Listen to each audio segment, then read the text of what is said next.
vamos falar com a médica mais gira. Mais gira! A nossa médica mais gira! Uau, bom dia, Joana Fernandes! Joana Fernandes, mas como é que se faz com tanto frio manter essa beleza toda e esse corpo todo jeitoso? Doutora!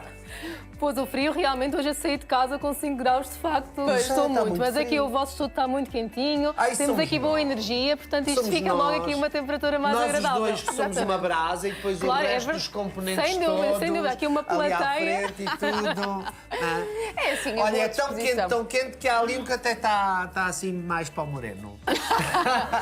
Ah, meu Deus, és demais. Rui Oliveira está a falar de quem está atrás das câmaras. Que é Mas um vamos querido. falar aqui com a doutora Joana Fernandes sobre gripes e constipações. É verdade que nesta altura do ano, quando começam assim as temperaturas a baixar, nós podemos, por consequência, baixar a nossa imunidade e assim é que contraímos uma gripe e constipação? Ou não?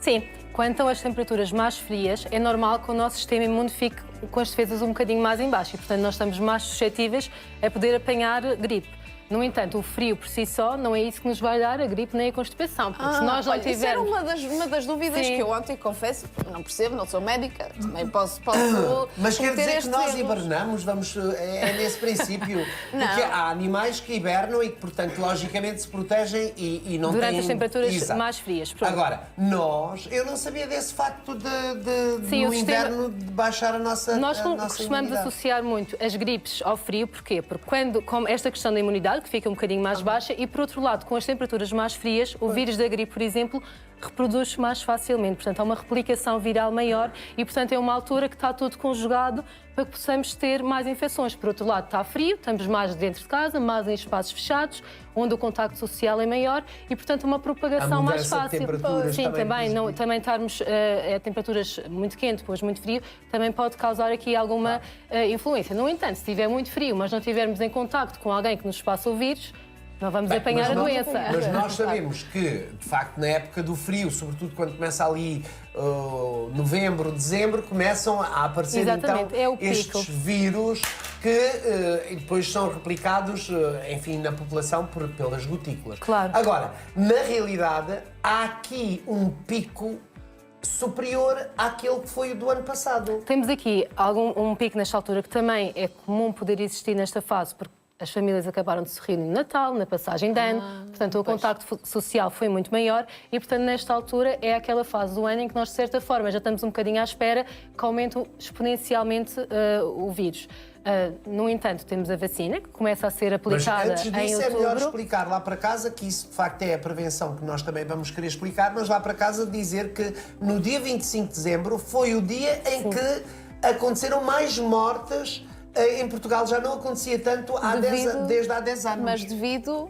Sim, tem a ver com estes contactos, que antes do Natal as pessoas começam já a visitar as famílias, começamos a estar todos mais próximos dos outros, às vezes a etiqueta respiratória fica aqui um bocadinho esquecida e, portanto, há mais contacto, estamos todos mais próximos e o vírus vai-se passando mais facilmente. Até porque este vírus passa-se muitas das vezes dos jovens que vão visitar os Claro. avós ou que passam com os avós. Neste caso, devemos ter aqueles cuidados especiais se nós temos alguém na família, que é um doente crónico, que é uma pessoa mais sensível, portanto, tanto as crianças como os mais idosos são os grupos de risco, não é? Com doenças já associadas a uma hipertensão, uma insuficiência cardíaca, a diabetes, por exemplo, a asma, quem já sofre de patologia respiratória. Claro que nesta altura nós devemos ter uma especial atenção para proteger estas pessoas. As próprias pessoas devem usar a máscara também nesta fase, é um conselho que eu costumo dar. Continuar a usar. Claro, continuar a usar, Exato. continuar a Naquela usar. altura. E Sim. muitas das gripes levam à pneumonia, que também Sim, sim. é um... Era isso que eu ia perguntar, se, portanto, estas temperaturas mais frias, principalmente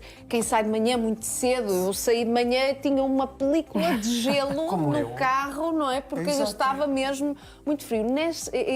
Em que medida é que o frio afeta os nossos pulmões, o nosso corpo, portanto... É naquela medida que estávamos a falar há bocadinho. Como o nosso sistema imune fica um bocadinho mais baixo e nesta altura estamos mais em contacto com as pessoas, porque estamos todos mais em ambientes fechados, que é natural porque está frio. E há uma maior E há circulação uma de maior vírus e e há uma bactérias. maior circulação de vírus. podemos mais facilmente contrair a doença. Se uma gripe, de uma maneira geral, é uma coisa autolimitada, o que é que isto quer dizer? Que em poucos dias e de uma forma natural, digamos assim, o nosso sistema imunológico é de ser capaz de controlar os sintomas. No entanto, em algumas pessoas temos de estar mais atentos. Se temos uma febre mais prolongada, uma febre que tomamos um paracetamol e a febre não baixa, se temos uma tosse que já está há mais de uma semana, com muita expectoração, ou temos falta de ar, isto já são sinais que temos que estar atentos. É razão para procurarmos a ajuda do nosso médico ou ligar para a linha de saúde 24 para percebermos se temos que ir ou não à urgência, porque já são sinais de risco, já temos de estar atentos. Conseguimos perceber que temos, por exemplo, uma infecção respiratória? São muitos estes sintomas: a febre, a falta de ar, a tosse com expectoração, um cansaço muito grande. Portanto, são sintomas que têm que nos deixar alerta, principalmente se nós já tivermos aquelas patologias de base que falamos há bocadinho. Se a pessoa já tiver problemas pulmonares, tem que estar ainda mais atenta. E na realidade, o problema, eu estive a ler sobre o assunto e temos aqui a doutora que também nos vai confirmar. O problema de muito das gripes é que, tudo bem, elas são tratadas em casa, hidratando bastante, tendo ali um antipirético para baixar a febre e se calhar uma dor muscular, e ficar ali. Mas aquilo tem um tempo para passar, são mais ou menos quantos dias? Se nós, 5 a 7 dias. Se os sintomas prolongarem mais do que 5 dias, está. aí também já é um motivo para procurarmos o nosso médico, porque já são sintomas muito arrastados. E ali, como a Ágata estava a falar e bem, depois pode haver aqui uma sobreinfecção de bactérias, por exemplo, e poderá dar uma pneumonia. Portanto, nestes ou casos... uma bronquiolite. Sim. Ou descompensar uma doença de base. Exatamente. A pessoa que já tem várias doenças, este vírus da gripe pode ser o suficiente para descompensar as patologias que a pessoa já tem. E este ano, por informação do Instituto Ricardo Jorge, já há alguns, vírus que andam a circular que normalmente não circulavam. Normalmente, o vírus da gripe, aquilo que é mais frequente é a estirpe AB. Mas é verdade. Sim, a B, que é mais conhecido, é um vírus mais comum na Europa, Claro. aqui é o que costuma circular. No entanto, há alguns casos também da gripe A, que já acaba por ser uma estirpe um bocadinho diferente, que já mais facilmente tem algumas mutações genéticas, o que é que isto quer dizer? Algumas alterações do próprio vírus, que de ano para ano pode ser um bocadinho diferente, e aí requer um bocadinho mais de cuidado, porque não é como se houver uma alteração que nós não estamos tão preparados, como um vírus que já seja amplamente conhecido, mais facilmente pode dar aqui alguma coisa que nós não estejamos à espera. No entanto, são casos muito mais reduzidos. Certo. Aquilo que é mais comum é o B, estamos muito preparados para ele, já é um vírus amplamente conhecido. Temos cerca de 2 milhões de portugueses já vacinados, portanto... E no fundo, lá para casa, porque às vezes nós falamos de uma forma e as pessoas não compreendem o que é uma mutação. Um vírus, no fundo, precisa de nós para viver. E ele vai se adaptando àquilo que são o combate ao próprio vírus. Ao próprio vírus e ele vai se preparando para continuar a viver. Exatamente, e Portanto, pode nós ir somos só os alterando. hospedeiros. Se vai alterando e nós não estamos tão preparados para aquela alteração que o vírus pode fazer, poderá dar uma sintomatologia diferente e aí é que entra a prevenção. Exatamente, aí é que entra a prevenção. Falar precisamente na prevenção, última questão é a questão da vacina. Deve ser, a doutora acha que temos indicação todos para tomar vacina?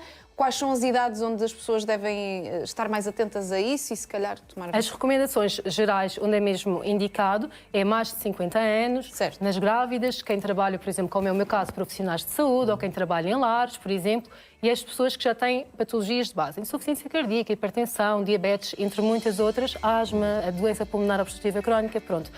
Estas pessoas devem mesmo ser vacinadas. No entanto, qualquer um de nós, se pretender fazer a vacina da gripe, é uma questão de falar com o seu médico e, à partida, também não haverá nenhum problema em fazer e é uma proteção esta que estamos a adicionar e depois uma proteção de grupo. Quanto mais pessoas estiverem vacinadas, mais nos estamos a proteger uns aos outros. Mais o vírus não se propaga. Exatamente. Ou seja, ao menos se propaga o vírus. Aqui, na realidade, há aqui um período em que, de facto, a prioridade é os grupos de risco, que a doutora acabou de dizer, os grupos de risco, e depois, a partir normalmente já temos 75 ou 85% da população de risco vacinada. Sim, não é? temos muita gente vacinada. Exato. Sim. Portanto, a partir daí, qualquer pessoa que entenda estar protegida deve fazê-lo consultando o seu médico ou o farmacêutico. Exatamente, e de resto é aqueles cuidados básicos, lavar muito as mãos, se estivermos doentes, usar a máscara, ter etiqueta respiratória, não tossir, fazer assim para o cotovelo, Exato. de forma a depois não ficar aqui os vírus nas mãos e andarmos a tocar nos sítios, ou para um lenço de papel, exatamente. Termos esses cuidados é sempre uma vantagem para evitarmos a propagação do vírus. E caso haja um Doutora caso Joana. de contágio em casa, Tem que ter utilizar cuidado a aquilo que a doutora está a dizer, não é? Exatamente. Doutora Joana, muito muitíssimo obrigada. Obrigada E não se pelas esqueçam, dicas. se calhar é melhor terminarmos dizendo não se Sim. esqueça de se vacinar se ainda não se vacinou. Exatamente. Ainda vai a tempo. Fica Ainda vai a no fundo tempo. ao Pelo critério menos de quem achar que assim o deve fazer. É uma recomendação. Exatamente. Pelo Exatamente. menos vai prevenir aquilo que é o mais grave da infecção. Sim, sim, Exatamente. exatamente. Os casos mais graves. Obrigada, doutora. Muitíssimo Obrigada, obrigado, bom dia. doutora.